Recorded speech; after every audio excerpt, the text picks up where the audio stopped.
Kapatid, baka isa ka sa mga nagtatanong kung bakit may Old and New Testament sa Bible? At ano nga bang pinagkaiba nito? Ano nga bang koneksyon ng dalawang testamentong ito? At mayroong mga nagsasabi na mabagsik at mapangwasak daw ang Diyos sa Old Testament at napagmahal naman pagdating sa New Testament. Kapatid, pag-aralan natin yan at pag-usapan dito sa video ito, ngunit hindi mula sa aking sariling kaalaman, kundi mula sa salita ng Diyos. Kapatid, hindi po nagbabago ang Diyos. Iisang Diyos sa buong Biblia. The Old Testament, the New Testament are not contradicting each other. They are connected, complete, at may iisang layunin ng kaligtasan. Sa Old Testament, makikita natin ang simula ng lahat, creation, the fall of man, at ang pangako ng Diyos ng isang tagapagligtas. Dito ay pinakita ng Diyos ang kanyang kabanalan, katarungan at pamantayan. Sabi niya, "Be holy for I am holy." Sabi ng Panginoon. Makikita natin ang law, ang commandments at ang mga sacrifices. Lahat ito ay shadow ng darating. Pero sa New Testament, kapatid, doon natin makikita ang fulfillment ng lahat ng pangako ng Diyos. Yung pinapangako sa Old Testament na tupad sa Panginoong Jesucristo. Sabi ng Panginoong Jesus sa Matthew chapter 5 verse 17, "Huwag ninyong akalain na naparito ako upang ipawalang bisa ang kautusan at ang mga propeta.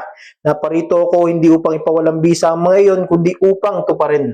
Sa Old Testament, people obeyed the law to please God. Sa New Testament, we obey because we are saved by grace. Hindi ibig sabihin na wala ng law. Ang kaibahan lang, ang law ngayon ay nakasulat na sa puso, hindi lang sa bato. Jeremiah 31:33, "Itatanim ko sa kanilang kalooban ang aking kautusan. Isusulat ko ito sa kanilang mga puso. Ako ang kanilang magiging Diyos at sila ang aking magiging bayan." Kaya kung sa Old Testament ay may sacrifices ng hayop para sa kasalanan, sa New Testament, isang sakripisyo na lang ang pag-aalay ng buhay at banal na dungo ng Panginoong Jesucristo doon sa krus.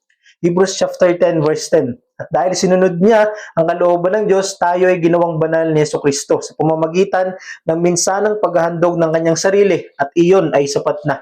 Pero maraming tao ngayon ang gustong piliin lang kung anong parte ng Biblia ang gusto nila. Gusto nila yung katanggap-tanggap lang para sa kanila, yung naaayon lang sa kanilang, yung maganda lang sa kanilang mga mata. Gusto ng pagmamahal pero ayaw ng pagsisisi.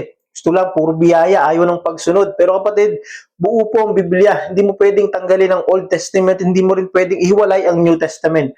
Old Testament teaches us who God is and New Testament shows us how God saved us. Parehong Diyos, parehong kabanalan, parehong wagas na pag-ibig sa atin at isang plano ng Diyos para sa ating kaligtasan.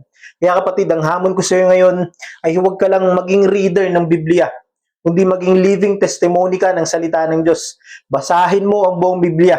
Unawain mo ito sa liwanag ng Panginoong Hesus at sa gabay ng Holy Spirit. At hayaan mong baguhin ng Diyos ang puso at buhay mo. Kung paano siyang kumilos noon, siya pa rin ang kikilos at kumikilos magpasa hanggang ngayon. Old Testament and New Testament ay parehong salita ng Diyos na totoo, buhay at makapangyarihan. Amen.